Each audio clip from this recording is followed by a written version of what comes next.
Assalamualaikum warahmatullahi wabarakatuh. Salam Bukar Pintar. Apa kabar anak-anak? Masih dalam keadaan sehat kan? Ya, mudah-mudahan kita selalu dalam keadaan sehat walafiat. Bertemu lagi dengan Ibu Ranem dari tim Kukar Pintar. Ibu akan melanjutkan pembelajaran Bahasa Indonesia kelas 8 bab 4 teks puisi pada pertemuan kedua ya. Nah, materi kita kali ini adalah menyimpulkan isi puisi. Baik anak-anak, kita masih menggunakan buku yang sama dengan pertemuan yang pertama. Buku yang kita gunakan adalah buku Bahasa Indonesia Kurikulum 2013 revisi tahun 2017 ya. Ingat ya, di sana di bab 4 ada tema indahnya berpuisi, bagian menyimpulkan isi puisi di halaman 102. Ya. Baik anak-anak, seperti biasa sebelum kita ke inti pelajaran, Ibu akan menyampaikan tujuan pembelajaran terlebih dahulu. Setelah mengikuti pembelajaran ini, anak-anak diharapkan mampu menyimpulkan isi puisi dengan baik. Ya, jadi nanti kita akan belajar menganalisis puisi, kemudian disimpulkan apa isinya. Ya, setelah itu anak-anak akan mengerjakan LKPD yang Ibu sediakan. Baik anak-anak, kita akan berbagi dulu ya, mengingat kembali materi yang pernah kita pelajari di pertemuan pertama. Masih ingat pengertian puisi? Tentunya masih ya.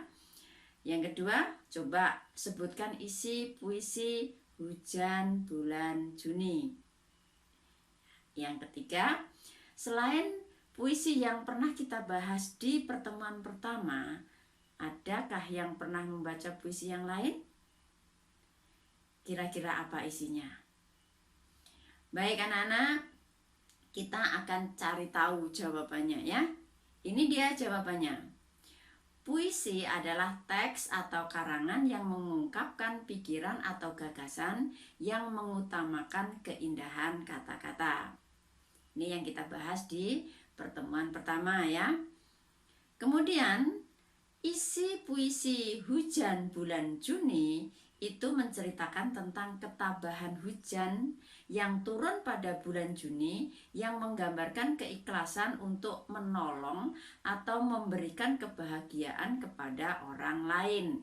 Dalam hal ini, puisi memberikan kebahagiaan kepada alam. Baik, selanjutnya untuk membaca puisi itu relatif ya. Ada anak-anak yang suka membaca puisi, ketika kita membahas puisi pasti senang. Tapi mungkin ada juga anak-anak yang tidak suka membaca puisi. Sehingga dalam kurun waktu pertemuan 1 dan sampai pertemuan sekarang ini anak-anak belum membaca puisi. Ya, mudah-mudahan dengan pertemuan kali ini nanti anak-anak akan termotivasi untuk bisa membaca puisi, memahami puisi, bahkan nanti menulis puisi. Baiklah anak-anak, kita akan lanjutkan ke materi inti, yaitu kita akan belajar menyimpulkan isi puisi. Anak-anak baca puisi berjudul Senja di Pelabuhan Kecil di buku siswa halaman 102. Nah, nanti setelah kalian baca, analisis dari puisi tersebut. Dimulai dari mengenal unsur-unsurnya, seperti, masih ingat ya unsur puisi kemarin? Yang pertama apa? Majas. Kemudian makna konotasi. Kemudian makna perlambangan atau makna berlambang ya. Kemudian ada pengimajinasian. Mana puisinya? Ini dia puisinya ya. Bentar.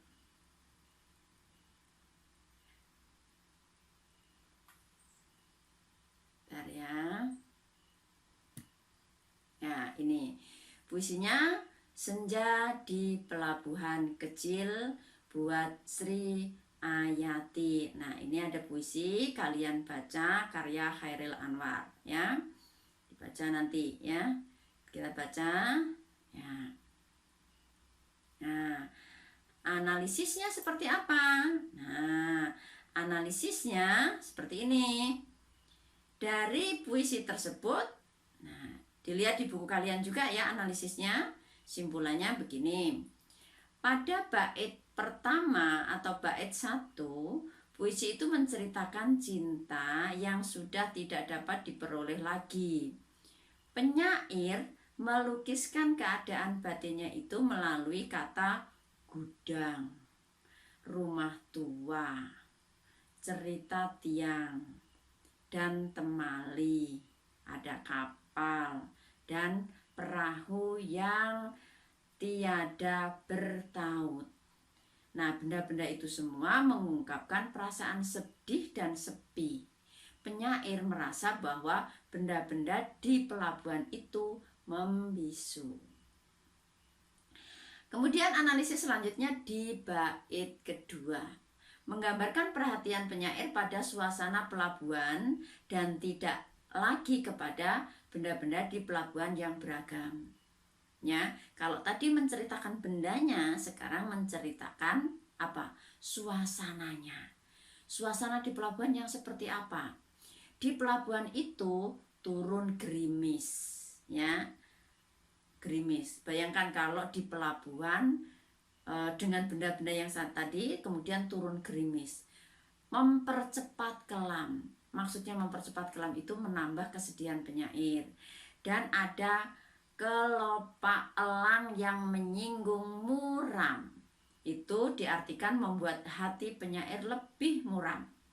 Dan desir hari lari berenang, itu diartikan sebagai kegembiraan telah musnah.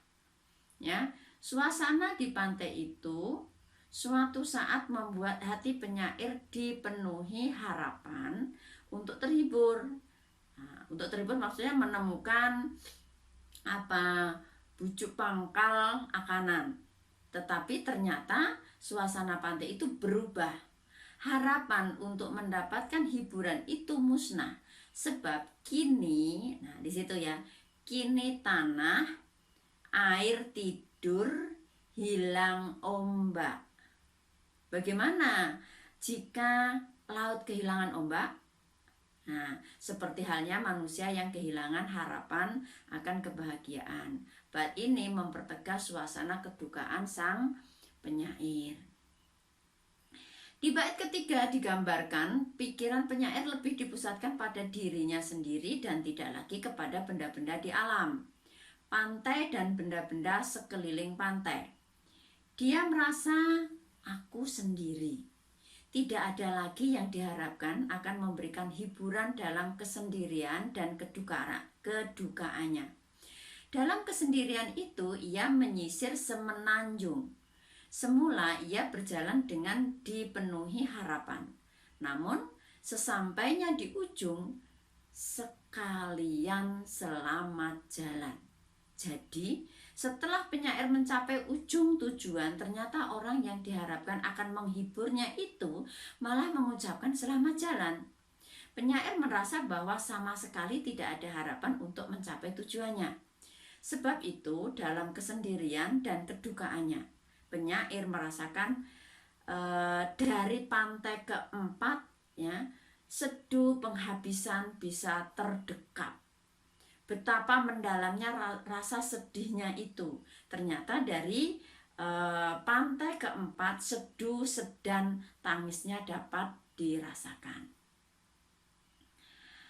Nah, kegiatan menyimpulkan puisi. Anak-anak setelah tadi dimunculkan sebuah puisi, kemudian kita menganalisis dari bait pertama, bait kedua, bait ketiga, maka sekarang tugasnya anak-anak adalah melakukan kegiatan mandiri, yaitu kegiatan menyimpulkan isi puisi yang ditampilkan secara mandiri. Nanti anak-anak silahkan cermati puisi surat dari ibu ya, pada buku kalian di halaman 104. Kemudian jelaskan secara rinci ya isi puisi tersebut dengan panduan LKPD yang tersedia. Baik, sudah paham anak-anak tugasnya? Ya. Ini ya surat dari ibu. Puisinya ini nanti dibaca, kemudian dianalisis ya. Ini LKPD-nya.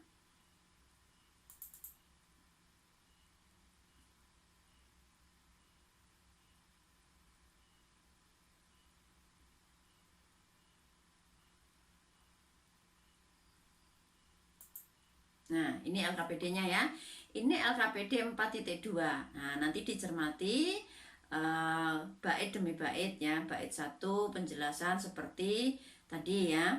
Ini sampai di sini. Nah, setelah puisi ini kalian kerjakan, kalian analisis, tugas kalian selanjutnya adalah bertukar dengan teman, bertukar berpasangan. Kalau kalian tidak bertemu dengan temannya, caranya adalah pekerjaan kalian kirimkan ke temannya untuk dibaca, dan teman kalian itu akan mengirim pekerjaan ke kalian. Jadi secara berpasangan bertukar pekerjaan. Kemudian bacalah pekerjaan temanmu itu, berikan tanggapan, tuliskan di kolom yang sudah tersedia di sini.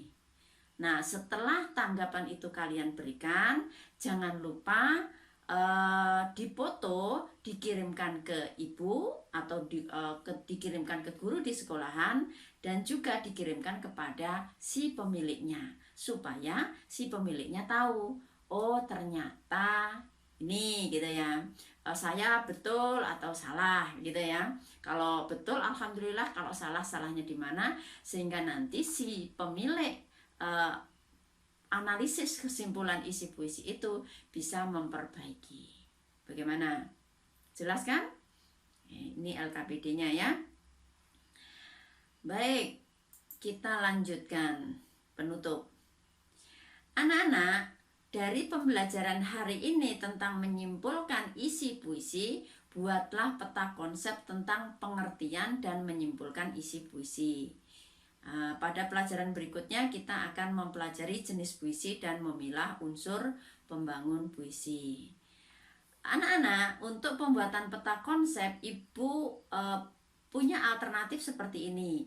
Anak-anak tinggal melanjutkan atau membuat kreasi sendiri boleh ya. Surat dari ibu itu bait 1, 2, 3, 4 itu apa isinya baru disimpulkan. Mudah kan? Ya. Mudah-mudahan pembelajaran hari ini bisa menghasilkan satu peta konsep atau mind mapping. Nah, setelah itu mind mapping atau peta konsep yang anak-anak buat tadi dipresentasikan kepada teman atau orang-orang terdekat. Bagaimana? Bisa ya? Ya, mudah-mudahan kita tetap semangat belajar, anak-anak tetap sehat, dan kita akan berjumpa pada pertemuan yang akan datang.